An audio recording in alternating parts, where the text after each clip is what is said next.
की 1000 चिंतामणि पार्श्वनाथ भगवान की, परम पूज्य आचार्य श्री आदि सागर जी महाराज की, परम पूज्य आचार्य श्री शांति सागर जी महाराज की, परम पूज्य प्रथम गणनी आरिका रत्न श्री 105 विजयमती माता जी की, जैन धर्म की, उत्तम सत्य धर्म की जय। बंधु, आज हम सत्य धर्म के विषय में विचार करेंगे। सत्य का संबंध सिर्फ वचनों से नहीं है। प्राय करके यही आस्था लोगों की बनी हुई है कि झूठ नहीं बोलना, जैसा है वैसा ही बोलना, यह सत्य धर्म है। इसे तो हम सत्य वचन कहेंगे। वचन सीमित एक क्षेत्र को लिए हुए है और सत्य धर्म का संबंध मन वचन काय तीनों की प्रवृत्तियों को लेकर सत्य धर्म का विवेचन चलता है। मन वचन काय तीनों की प्रवृत्तियाँ सात्विक होनी चाहिए, जिन शासन के अनुसार होनी चाहिए, जिन धर्म के अनुसार होनी चाहिए, भगवान की वाणी के अनुसार श्रावक अपने धर्म का पालन करें, मुनिराज अपने धर्म का पालन करें। प्रत्येक व्यक्ति जिन शासन से बंधा हुआ अपनी दैनिक चर्या यदि संपन्न कर रहा है तो अवश्य ही उसके जीवन में सत्य धर्म है। सत्य जीवन का प्रकाश है। उस उत्तम सत्य धर्म की ज्योति में ही वास्तव में हम अपने आत्म स्वरूप का अन्वेषण, अवलोकन, परीक्षण कर पाते हैं। अंधेरे में कोई भी कार्य नहीं कर पाते।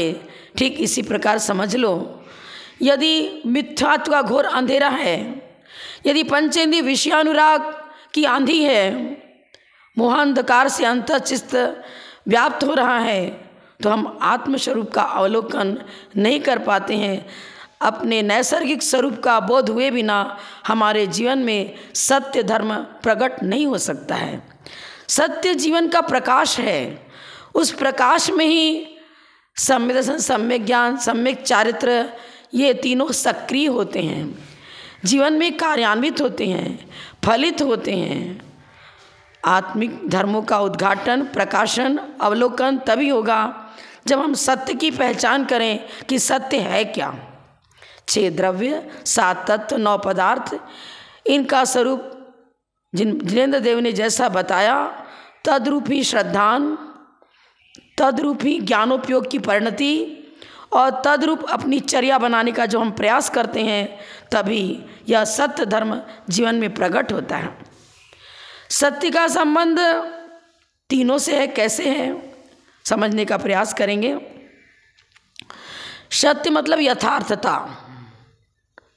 यदि किसी को रोग हो गया और वो औषधि प्राप्त करने के लिए योग्य औषधि की खोज में किसी कुशल वैद्य के पास पहुंचता है और वैद्य उसे औषधि देते हैं और औषधि का सेवन तो करता है, लेकिन मन में उसको विश्वास नहीं है कि इस औषधि से हम ठीक होंगे। आजकल प्राय क्या चल गया है, इंग्लिश मेडिसिन पर विश्वास है। खाया तुरंत आराम मिल गया, अब लगता यही तो सही है, लेकिन साइड इफ़ेक्ट ऐसा करता है कि पूरा जीवन बर्बाद हो जाता है। हम इसी प्रकार भ्रमित हो रहे हैं। सही रूप में तो आयुर्वेदिक औषधियों से ही रोग का निवारण होता है, लेकिन हमारे मन में यदि बात बैठी हुई कि नहीं ये तो काम नहीं करेगा, तो वास्तव में आस्था न होने से उसे रिजल्ट भी सही नहीं मिल पाता है। हमें सबसे पहले आस्था ये बनानी पड़ेगी कि जैन धर्म ही वस्तु के स्वरूप की यथार्थ व्याख्या करता है और इसी से हमारा वर्तमान और भावी जीवन भी सुखी बन सकता है। वर्तमान जीवन को सुखी बनाने के लिए हमें पंचेंद्रिय विषयानुराग, जिसको हम सुक्कर मान रहे हैं, उसको सुक्कर न मानते हुए क्या करना पड़ेगा। अरे पंचेंद्रिय विषय भोगों को तो हालाहाल विष बताया है, ये आकुलता को जन्म देने वाले हैं, ये तृष्णा को जन्म देने वाले हैं। इससे हमें सच्चा सुख नहीं मिल सकता, किसी हालत में नहीं मिल सकता। सच्चा सुख मिलता है तो त्याग और वैराग्य से मिलता है। जब ही तो सत्य धर्म को बीच में रखा। जब तक कषायों का उन्मूलन नहीं होगा तब तक वो समीचीन जैन धर्म हमारे जीवन में प्रकट कैसे होगा, साकार कैसे होगा। देखिए हमारे आचार्यों ने ये बताया है, देहली न्याय, देहली पर दीपक रखा है, वह अंतः कक्ष को ही प्रकाशित करता है और बाहर भी रोशनी देता है। ठीक इसी प्रकार से आपने पर्युषण पर्व में क्या किया, पहले उत्तम क्षमा, फिर मार्दव, फिर आर्जव, फिर शौच, फिर सत्य। करुणा नियोग के अनुसार से इसी प्रकार से चर्चा करी है, हर ग्रंथ में यही चर्चा मिलती है। पहले कषायों का उन्मूलन करो। अपन मुनिराज जब श्रेणी आरोहण करते हैं तो पहले क्रोध की विच्छुत्ति हुई, फिर मान की, फिर माया की, फिर लोभ की, और चारों कषायों का जब कार्य बंद हो जाता है तभी शुद्धोपयोग रूप परिणति होती है और सत्य समीचीन निज आत्मस्वरूप का अवलोकन और प्रकाशन उसके अंदर में होता है। आत्म ज्योति प्रज्वलित होती है। साक्षात अंतर्मुख प्रवृत्ति जब होती है ना तो वो आत्म जो अमूर्तिक आत्मद्रव्य है वो हमारे ज्ञान के प्रकाश में झलकता है। ज्ञान सम्यक ज्ञान बना और अंतर्मुख प्रवृत्ति हुई, तभी तो अंदर छिपी हुई वो ज्योति नजर आएगी, उस ज्योति का हम लाभ ले सकेंगे। तो सत्य माने निज आत्म स्वरूप का आस्वादन, अवलोकन, अनुभव। उदाहरण से समझ लीजिए, आपको गुड़ खाने की इच्छा हुई अथवा शक्कर हाथ में लिया। अब उस गुड़ को या शक्कर को हाथ में लिए रहो तो क्या मिठास का अनुभव होगा? क्या मिठास का आनंद आएगा? क्या नहीं।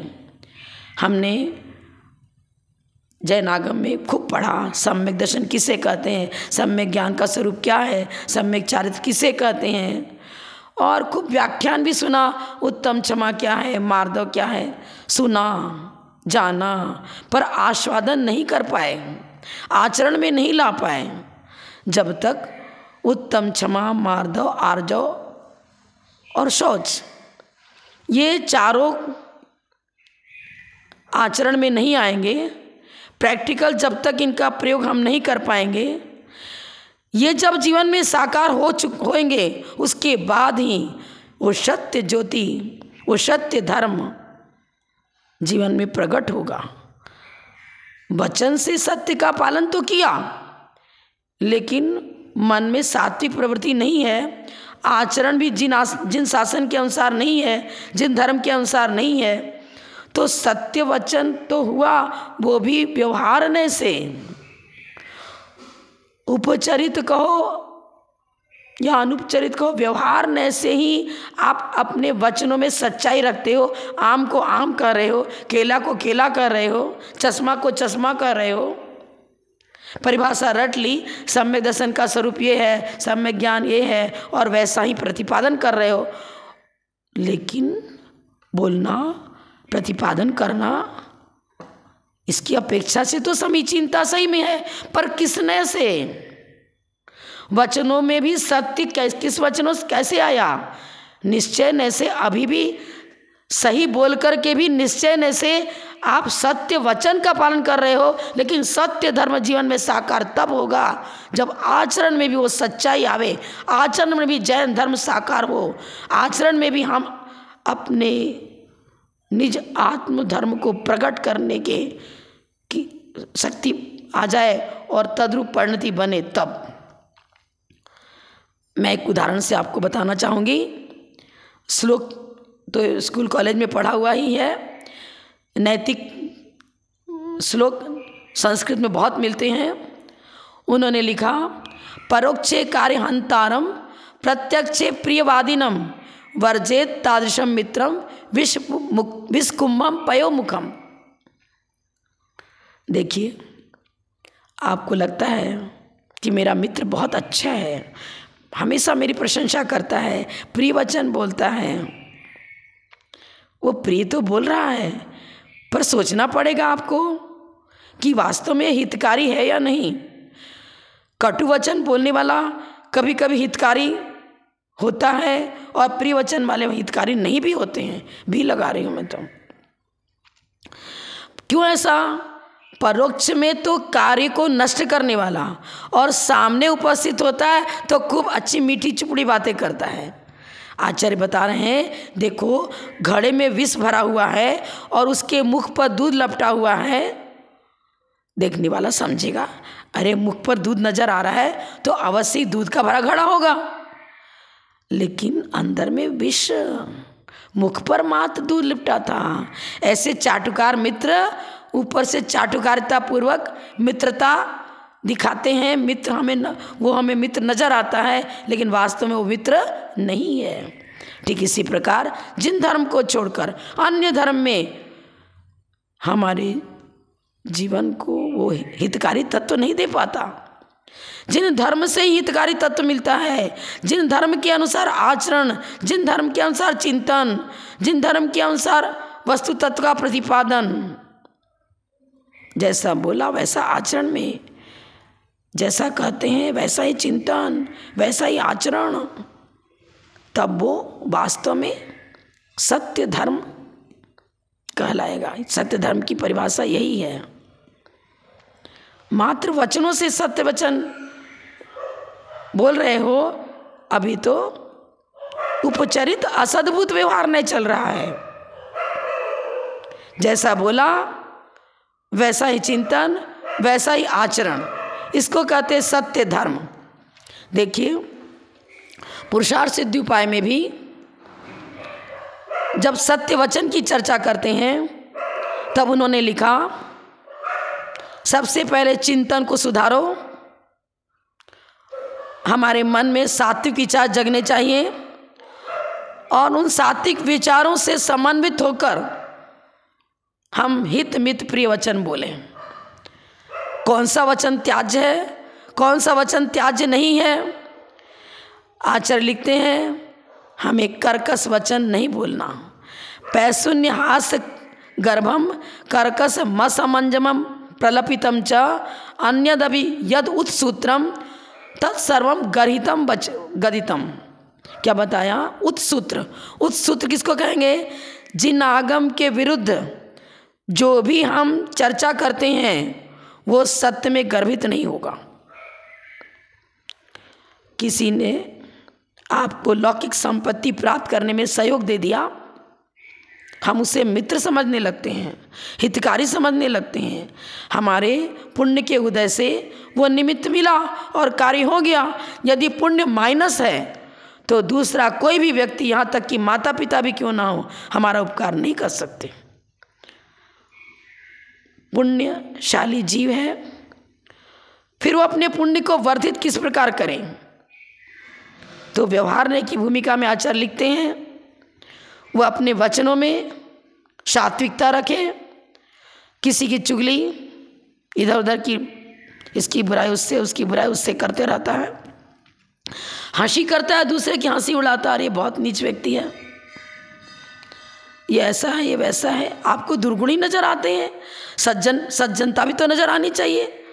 कोई भी व्यक्ति ऐसा नहीं जो हर दृष्टि से बुराई हो, अच्छाइयाँ भी उसमें होती हैं, भले ही अल्प हो, गुण अल्प हो, दोष अधिक हो, लेकिन हमारी दृष्टि तो गुणों की ओर जानी चाहिए और ये भावना बानी चाहिए कि यदि ये सदोष है तो कब इसका दोष दूर हो जाए।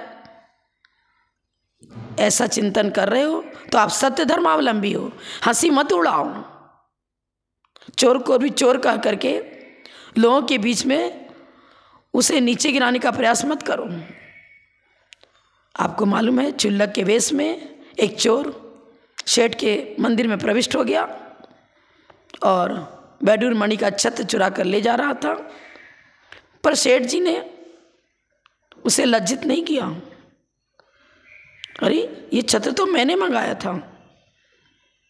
क्यों? चुल्लक के वेश में था।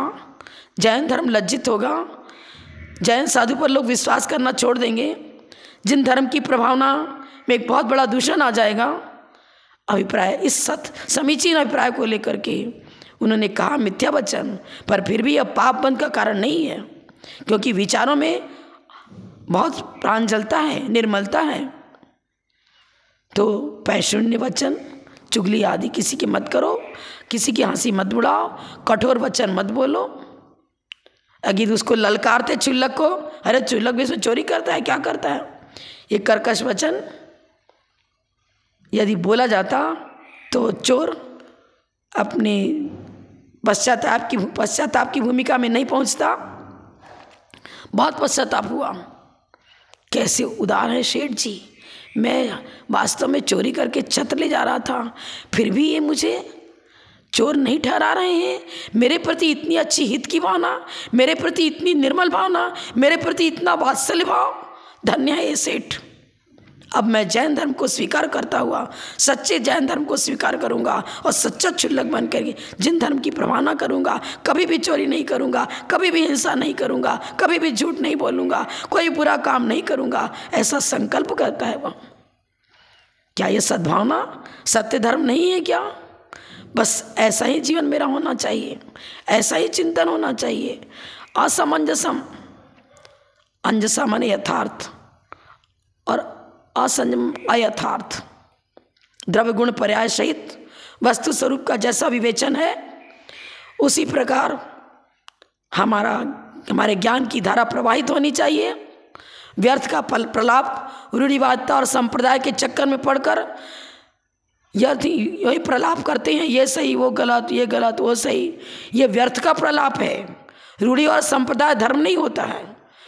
रूढ़ी यदि जिन वचन का उद्योतन और प्रकाशन कर रही है तो वो धर्म का अंग बनेगा, और यदि कषायों को जन्म दे रही है तो वह रूढ़ी और परंपरा न सत्य है न धर्म है, कुछ भी नहीं। इसलिए तो लिखा उत्सूत्रम, सूत्र माने जिन्हें भगवान की वाणी द्वादशांग रूप जो सूत्र है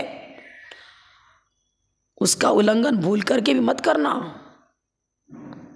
मैंने क्या बताया था, मुनिराज खड़े होकर ध्यान कर रहे थे, कसाई गायों को दौड़ाता हुआ उधर से निकला गोहत्या के लिए। वो गायों के पीछे दौड़ रहा था, मन में हो रहा था इसको पकड़ूंगा मारूंगा। मुनिराज ने देखा ये कसाई पीछे पीछे आ रहा है और गायें बहुत तेजी से दौड़ रही हैं, अरे इनके प्राणों की रक्षा करना है। उन्होंने क्या किया, पहले खड़े होकर ध्यान कर रहे थे, बैठ गए। पंचेंद्रिय जीव की रक्षा करनी है। वो कसाई आता है, गुरुदेव आपने कोई गाय को इधर से जाते देखा क्या? दौड़ नहीं, जब से मैं बैठा हूं तब से कोई भी गाय इधर से नहीं गई। देखिए वचन में किसी दृष्टि से सच्चाई नहीं है, क्योंकि वो ये तो बोल रहे हैं कि बैठे थे तब से नहीं गए, सब पीछे तो सही है, लेकिन वो जान रहे हैं, अंदर में ज्ञान उनको है, पता है कि गाय इधर से गई है, उनको जानकारी है कि गाय इधर से गई है, पर अपने धर्म व्यवहार की भी रक्षा करी, निश्चय की भी रक्षा करी, और क्या बता दिया, जब से मैं बैठा हूँ तब से गाय इधर से नहीं गई है। जीव रक्षण का भाव, अहिंसा परमो धर्म का यदि पालन हम कर रहे हैं तो वह कटु वचन भी सत्य है, और अहिंसा धर्म का पालन नहीं हो रहा है तो कहा सही पर वह भी पाप बंध का कारण है, सत्य नहीं है। जिनसे परिणामों की विशुद्धि बढ़ती है, जिनसे रत्नत्रय का उद्योतन और प्रकाशन होता है, वह वचन ही सत्य वचन कहलाएगा। जैसा कि अमृत चंद्र आचार्य लिख रहे हैं, पैशून्य वचन, पैशून्य और हास्य से गर्भित वचन, कर्कश वचन, जिन आगम के विरुद्ध बोलना, कुछ भी किसी को भी धर्म ठहरा देना, अरे फूल चढ़ाओगे तो पाप हो जाएगा। अरे फूल चढ़ाना पाप कब होगा? यदि विवेक पूर्वक वो क्रिया नहीं हो रही है तब।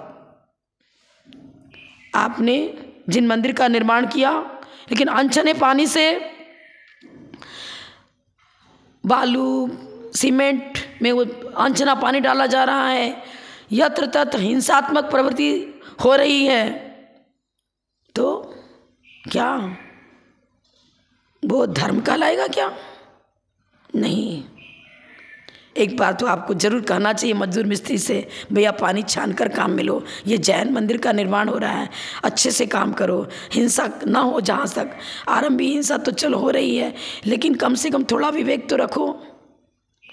हमारे चिंतन में हमेशा ये बात होनी चाहिए कि मैं जहाँ तक प्रयास करूँ मेरे द्वारा किसी प्राणी का वध ना हो।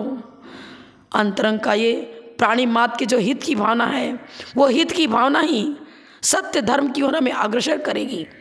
आर्द्र रौद्र ध्यान, पंचेंद्रिय विषयानुराग पूर्वक निरंतर प्रवर्तमान है।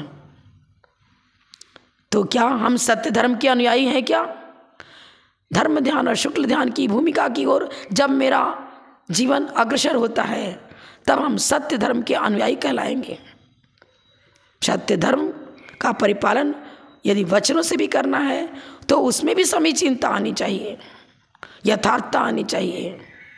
अब इसको छेदो, इसको भेदो, इसको मारो, यूँ ही बोल देते हैं कभी भी क्रोध के आवेश में आकर के। अब क्रोध का आवेश हो गया तो वैसे ही सत्य धर्म नष्ट हो गया। क्या है? पुनः अमृतचंद्र आचार्य लिखते हैं, क्या लिखते हैं? सत्य वचन का भी पालन करना है तो कौन सा वचन नहीं बोलना चाहिए?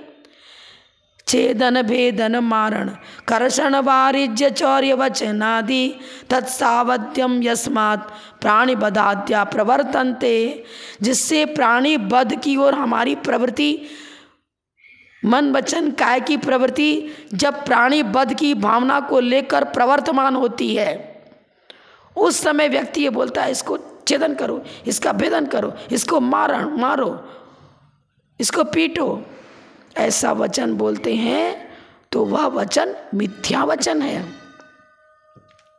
अब प्रश्न उठता है, छेदन भेदन यदि पाप बंध का कारण है तो क्या सर्वथा पाप बंध का कारण है क्या? मैं आपको एक और विशेष बताना चाहती हूँ, इस पर बहुत ध्यान देकर सुनना। जब शांति धारा बोलते हो तब छिंदी छिंदी भिंदी भिंदी का प्रयोग भी होता है।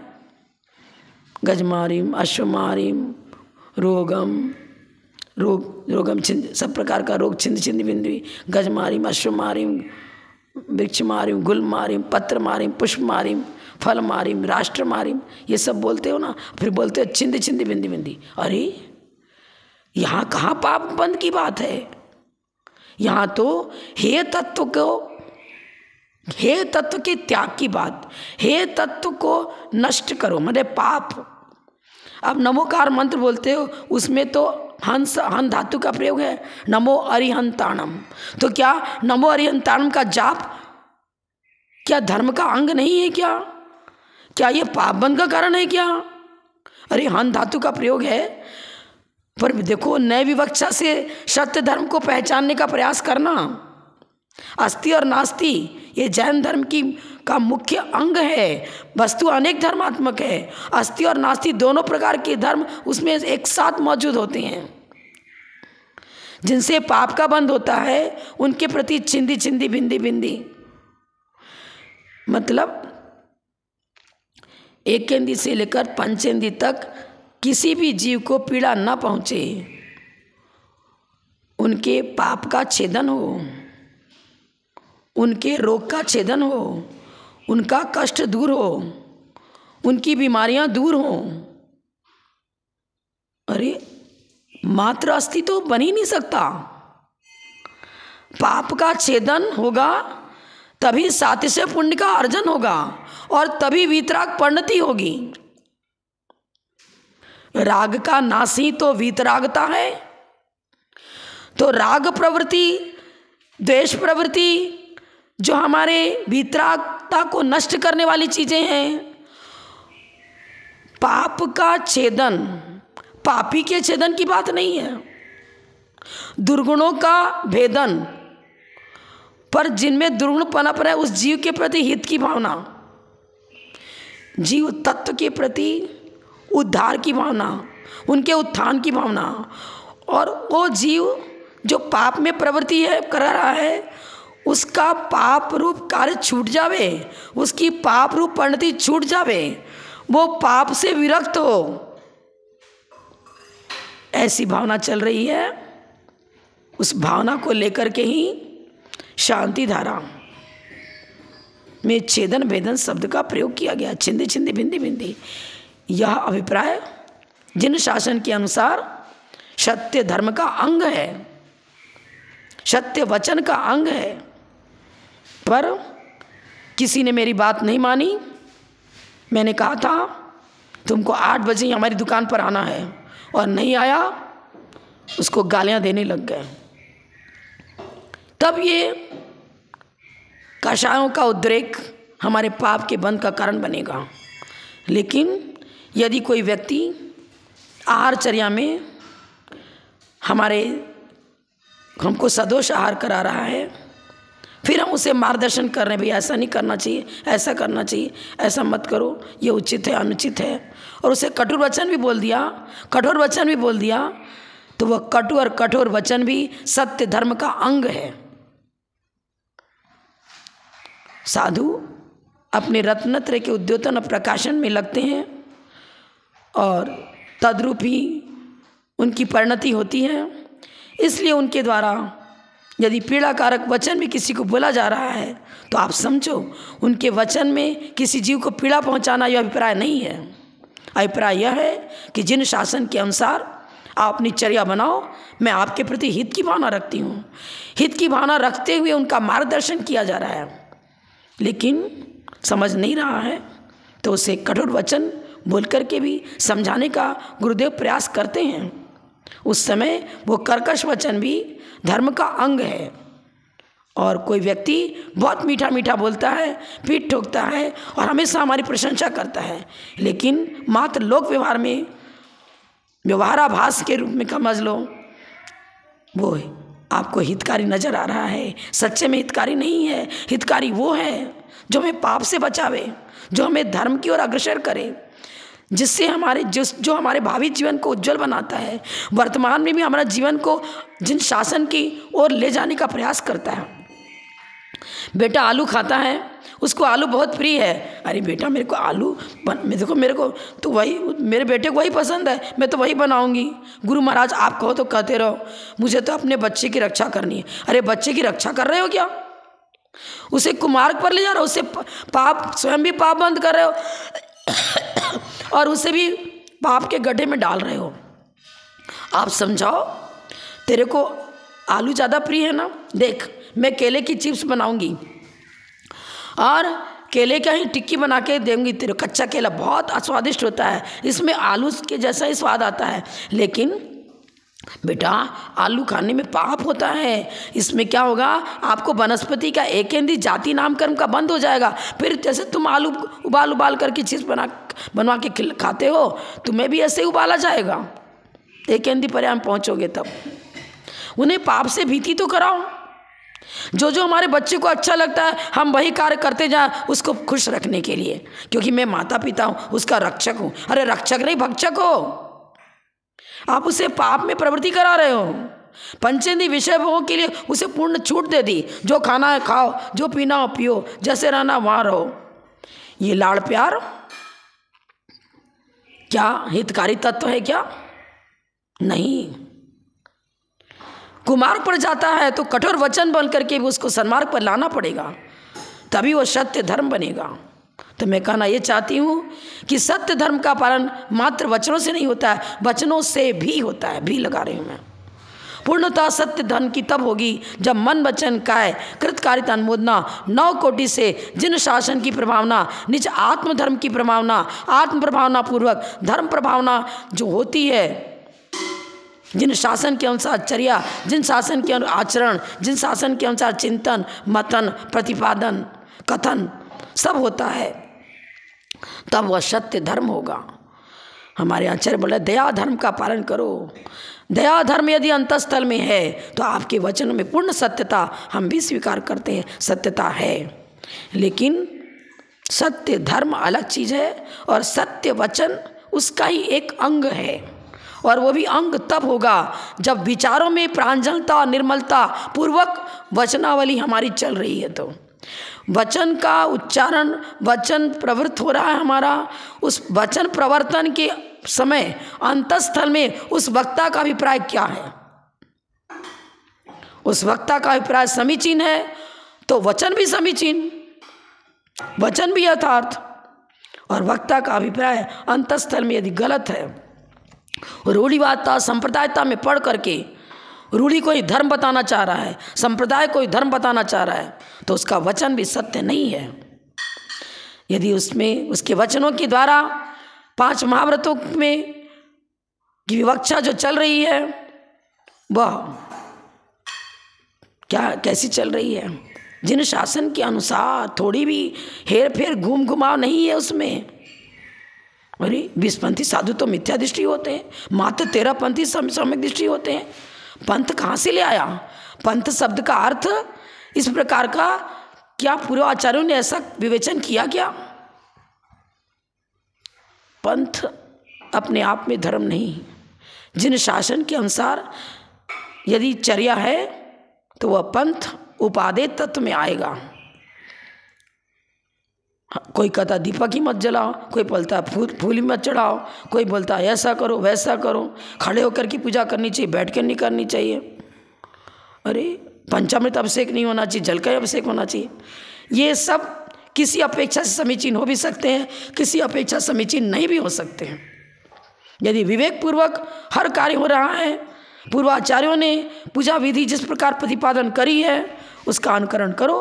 फूल तो चढ़ा रहे हो लेकिन बाजार से खरीद के ला रहे हो, और भगवान पर चढ़ाया वो इस तरह चढ़ा दिया कि आधी मूर्ति तो आधे रूप में ढक गई। नहीं, पुष्प जिस प्रकार चावल का शोधन करते हो, हर चीज़ जल को अच्छी तरह छानते हो, गर्म करते हो, विवेक पूर्वक अभिषेक करते हो जल से, ठीक उसी प्रकार का विवेक यदि शुद्ध दूध हो रहा है और दूध को यदि दूध का वाला गंधोदक यदि मिट्टी में डाला जा रहा है, अन्य कहीं भी व्यवस्था नहीं है और आप मिट्टी में डाले जा रहे हो तो वहाँ जीवोत्पत्ति होगी, तो हिंसा कारण बनेगा ही बनेगा। फिर तो वह सत्य धर्म का अंक कहाँ रहा ही नहीं। दूध को निकालो, पात्र में झेलो अलग से, जैसे माली चावल वगैरह ले जाता है इसी प्रकार वो दूध भी अपने घर ले जाएगा। और ये घर ले जाएगा तो क्या पिएगा ना वो तो, अरे तो पिएगा तो क्या होगा, पिएगा तो चावल को बेच कर खाता ही तो है, और क्या करता है। अरे वो दूध गंधोदक महापवित्र है, मुंह में जाएगा तो अशुद्ध मलमूत्र से भरा शरीर उसमें जाएगा। अरे तो फिर नमोकार मंत्र बोलना भी बंद कर दो, मुंह में आपके मुख के अंदर थूक तो भरा ही रहता है। फिर नमोकार मंत्र बोलना बंद करो, कोई भी मंत्र बोलना बंद करो, धर्मोपदेश देना बंद करो, श्लोक स्वाध्याय में वचनात्मक जोर से बोलना, कोई भी श्लोक का वाचन मत करो, क्योंकि मुंह में तो तुक भरा पड़ा हुआ है। क्या करते हो? अन्यूनम अनतिरिक्तम याथा तत्वम बिना च विपरीतात निसंदेह वेद यदाहुस्तज ज्ञान माँ गमिना। असमंत भद्राचार्य के इस सूत्र को गहराई से समझने का प्रयास करें, तब वो सत्य धर्म होगा। अन्यूनम अनतिरिक्तम, सम्यक ज्ञान की परिभाषा में बता रहे। सम्यक ज्ञान है तो वचन भी सम्यक है। ना न्यूनता करो प्रतिपादन में, ना अधिकता करो, यथावत प्रतिपादन करो, तब आपका वचन सत्य वचन कहलाएगा और आप सत्य धर्म के अनुयायी कहलाओगे। इतना ही कहकर मैं समाप्त करती हूँ। जब बोलो परम पूज्य प्रथम गणनीय आर्यका रत्न श्री 105 जयमती माता जी की जय।